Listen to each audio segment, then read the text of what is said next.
and welcome to the Heritage Llangwm podcast number 10, Double Figures. I'm Heather Payton. This month, what's really underneath the St Jerome's effigies? We use 21st century technology to find out and discover what keeps one man awake at night. This is very stressful. I'd be lying if I said it wasn't. Has that ever happened? No, fortunately, and I don't want it to. And we discover new fruit on the complicated Flemish family tree. Finding out who the effigy really was, that was brilliant. And also then, by a matter of deduction, we could work out who the lady was. Back in April, we were told by medieval historian Dr. Rhiannodd Beebrack about a case in Herefordshire in which an effigy of a woman, about the same age as the effigies in St Jerome's, was removed from its plinth and tomb chest for conservation. And much to everyone's surprise, there was the lady herself in a lead-lined coffin inside. So what would we find underneath our effigies, also due to be moved for protection from the damp? We already know who the effigies commemorate, Sir Robert de la Roche and his grandmother Margaret. More on that later. Anyway, by mid-August, the delicate task of sliding a damp-proof membrane between the effigies and their plinths had already been carried out. But we still didn't know what was underneath the plinth. We had permission to investigate, drilling holes and using an endoscope, the type of instrument used for medical purposes and for inspecting drains. So one day we all gathered in the church, complete with cameras and recording equipment, and of course the endoscope. Well, we're in St Jerome's. The effigies have been lifted and they've been protected from damp and replaced. And this is the day when we hope to see what's inside the chest underneath them. Now with me is stonemason Andrew Gibson, who performed the tricky task of lifting these huge pieces of stone. Andrew, tell me about that. So what we did is we cleaned out the joints around the edges of the effigy. So we slip in what we call lifting slings, which are like sort of a very strong tapes, quite thin, that we slide underneath it, and they've got eyes on the end, and they hook. You hook them onto a lifting hoist. How scary is that? Because you have awful nightmares. You must have awful nightmares about the whole thing breaking. Yes, it's very stressful. I'd be lying if I said it wasn't. Has that ever happened? No, fortunately, and I don't want it to.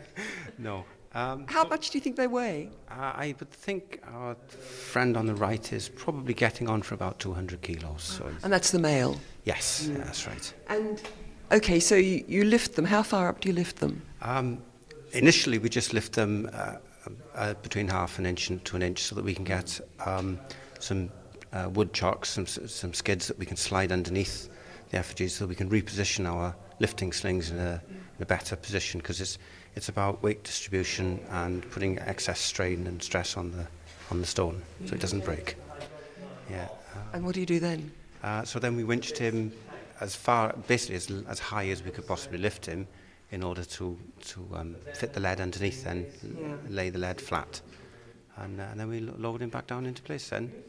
So you've lifted him and her as well, and what's the stuff you put between?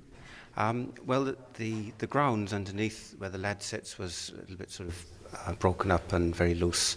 So we've cleaned the loose stuff out of the way, and we've put a new bed of lime mortar, so it's nice and flat, and then we can lay the lead out on that, so it's got a nice flat surface, and we've lowered him back into place then. So you've got, you can actually see it, there's a little bit sticking out. You've got a sheet of lead, and this will stop rising damp. Yeah, that's exactly what it is. So all we need left to do now is just to trim around the edges so that it's a neat edge around the edge of the effigy. So what happens now? You've got to trim around the edges, and this chap and the other one we think is his grandmother, by the way. They're going to be all right for now on, for the foreseeable future. Yeah, well, I think they'll probably outlast me. So.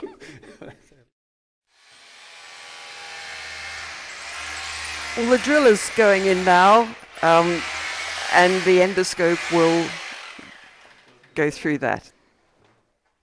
How far did you have to go in? We've gone in about 400 mil. Which is quite a fair distance. It's very thick, isn't it? So you've drilled it in the... about halfway under the effigy by now. And so that you've drilled that in the wall of the tomb chest. So now Neil, who's the owner of the endoscope, normally used for musical instruments, is going to pop it in, and we're going to see what we can find in there. The endoscope is basically a camera on... Camera on a cable. A camera on a cable, thank you, yeah, with a light on it, and that's connected to a laptop.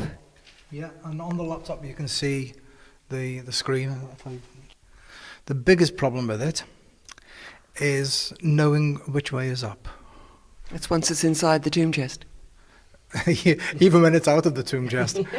And that's because the thing is round, the camera with the light on it is round, and so it's almost impossible to tell, isn't it? It is, so you take your best guess. It's going to go in now, isn't it? That's the idea. Let's just hope the hole is big enough. Now remember, what you're seeing is very, very small. No, I can't get any further. There's a blockage. Okay? I'll get the dirt off the end of the camera.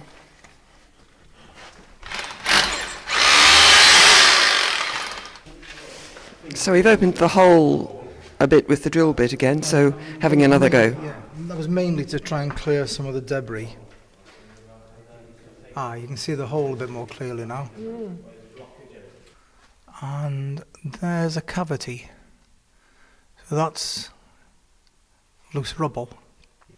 There's a lot of dirt and dust in there, obviously. It's been there for a while.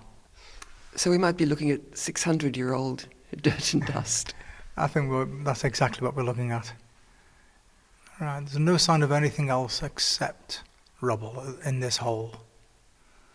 It might be worth one or two other approaches, because there are some holes lower down. Is it possible to go in lower down? As long as we don't... Do you want to do a bit for yourself? So fast forward a short time, and we've now drilled 2 holes. A few problems, Neil, aren't there? We don't even know if there's anything down there. And the endoscopes aren't the easiest of things to use. Well, you keep getting blocked, or the endoscope keeps getting blocked by bits and pieces that have presumably accumulated over 600 years. But you have actually managed to get it in. What do you reckon? I reckon that there's nothing under here. It looks as if it's rubble. It's rubble and dirt and just things to fill in the hole, to take the weight of the effigy and to stop this from collapsing in on itself. There's absolutely no sign of anything else left behind. And if there'd been a lead-lined casket, as there was with the case in Herefordshire, I think we would have found that, wouldn't we? Possibly. It all depends. I mean, we've gone in a very small area. Unless you're willing to have holes drilled down the length of the effigy and the height of the plinth, then we might have missed it. Because I'm only looking at perhaps an area of 100 millimetre width. Bit disappointing. Not surprising. Oh well, Neil Martin delivering the bad news. So if there is anyone in there, we'll let them sleep on in peace. We met 2 of the descendants of Llangwm's Flemish founders in effigy form there in St Jerome's, Robert de la Roche and his granny Margaret. Robert, of course, was a direct descendant of the 11th century patriarch Godebert, Godbert the Fleming, or Godbertus Flandrensis, as the Latin texts would have him. The reason we know that is down to our research supremo Liz Rawlings, along with our tame medieval historian Dr Rhiannon Beebrack, an extraordinary achievement after so long. If you heard Liz at our Meet the Experts event back in July, you'll already know a fair bit about the progress she's made on the family tree of the de la Roches, and now she's found out some more. I joined her as she explained her results. So Liz, we're in your kitchen, and you have covered your kitchen table with pieces of paper. What are they, A3s all stuck together with sticky tape? Yeah. And we've got the family history going down from certainly from Godebert right down to now. What's the latest one you've got there? This is about 1530. So that's a lot of generations. Yeah, I think we're down to 12 now. What I found was completely new and really interesting is that you know who Godebert married. Yes, I did find it's only one reference in an old document to Adeline de Spec, and she was a Norman, and I know who her parents were. She's the only one that I found so far. And we still don't really know anything about Godebert's background, do we? Godebert himself, we don't know who his father is, but I have found two other references in 1057 and in 1063 in Provost. And the first one is Godbertus was named as a clericus, as a clerk, so he could have been a cleric or a clerk, but of course they were allowed to marry if he was a clerk. And those dates are before Godebert was born. He was born in 1096, I think, wasn't he? Yes, and this would have been before the conquest. So whether or not this was his grandfather, great-grandfather, we don't know. I'm just going simply by the name. And Godebert and Adeline, we're assuming it's Adeline, they had two sons. They had Richard and Rodebert, and these were the two that went off to Ireland as part of the expeditionary force. Richard's on a separate page, so we're going to have to talk about him later. What you see in front of you is just Rodbert's family tree. And that's complicated enough without trying to put Richard on the same page. So, yeah, Richard's on a separate sheet. So after Rodebert, you've got Rodebert had Adam, Henry and David. If we look at Adam, who married someone called Blandane, wonderful name. Now, he's the one that seems to lead to most of the results you've got. Yes, although he wasn't particularly prolific as a father, he just had David as his son.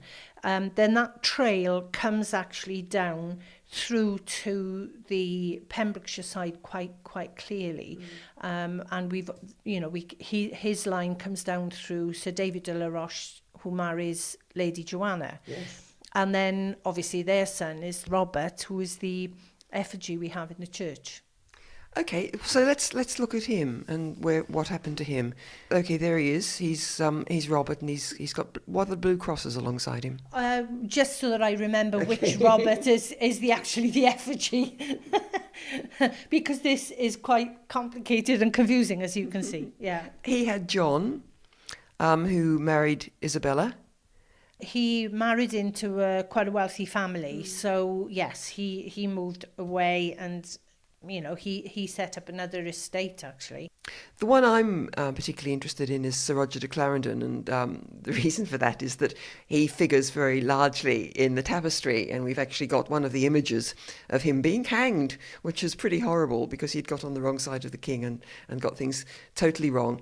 And his wife was Margaret, who was, as far as we can tell, the last in the obvious line of the De la Roches, and it came to an end after them, didn't it? Well, their branch did, but obviously yes. there was a cousin. There were people inherited her estate because she was not of age, and therefore her husband Roger de Clarendon didn't inherit anything apart from this silk bed that was left to them by the Black Prince. But her four cousins inherited, and there were lawsuits and court cases for the next 20 years about her vast estates. You also, of course, came up with all these branches of the family that might not be direct from the ones we're talking about, from Margaret, but they're all over Britain, aren't they? Yes, they married into various families throughout Britain, and certainly got 6 strands of the family. Obviously Pembrokeshire and Ireland, they're the two that we know most about, but we've also got Cornwall, Devon, Wiltshire and the Isle of Wight. And are they mostly descended from female lines, so they wouldn't be called Roche? Yes. And we haven't talked about Richard. Now, what is there of interest to say about him? And Richard, of course, is the other son of Godebert. I think both the sons must have been quite brutal, quite warlike, because they certainly went. I mean, Richard went out on a pre-expeditionary force before Strongbow. So Richard was a go-getter. Rodbert went with him and Strongbow on the first exhibition, and obviously that meant that they were granted vast areas of lands and what have you. So Richard actually had his oldest son was called Rodbert after his brother. I managed to find one daughter, and daughters are very difficult to find at this time unless they marry into some family which are incredibly wealthy. And her dad actually gave her an estate that he'd already owned down in Cornwall. Liz, how do you do all this? I mean, what sort of documents do you look at and how do you get at them? Most of this is done online now. Luckily, I mean, if this was 10 years ago, I wouldn't be able to research the way that we are. But things are coming online all the time. I've got access to the National Library of Wales. I've got access to various other places like the British Museum. And you can actually, once you become a member, you can join in. And then, of course, there are lots of websites. I try not to use genealogical websites because obviously sometimes they don't include source material, and I like to go from primary sources whenever possible, so it does give a validity then to your investigations. Some collections, if they're very valuable and fragile, you have to go, for example, I'm going up to the National Library tomorrow, so I'll be having a look at some of the estate documents up there to see if I can find a little bit more information out. But also sometimes you have to bite the bullet and go. Looking at all of this, and there's just so many names, what's the discovery that you've been most chuffed about? Oh, I think finding the effigy. Finding out who the effigy really was. I think that was brilliant, and it was great because Dr. Rhiannon Breabach, who was doing some work on the effigies for us, she actually found out who he was at almost exactly the same time as I did, and we just conferred, and it was lovely because obviously I had ratification, but so did she, because we found it in different sources, and that was brilliant. So I think that was the amazing bit, and also then by a matter of deduction we could work out who the lady was, who we believe was his grandmother. Liz Rawlings unravelling the complicated history of the De la Roche family. And Liz mentioned Sir David and Lady Joanna, parents of Robert, the man in the effigy. Well, as you may know, it's David and Joanna's wedding we're celebrating in style, both on the tapestry and at Heritage Llangwm's medieval weekend next spring. That's it for this month. As ever, thanks to our friends at the Heritage Lottery Fund for making our project possible, and thanks to you for listening.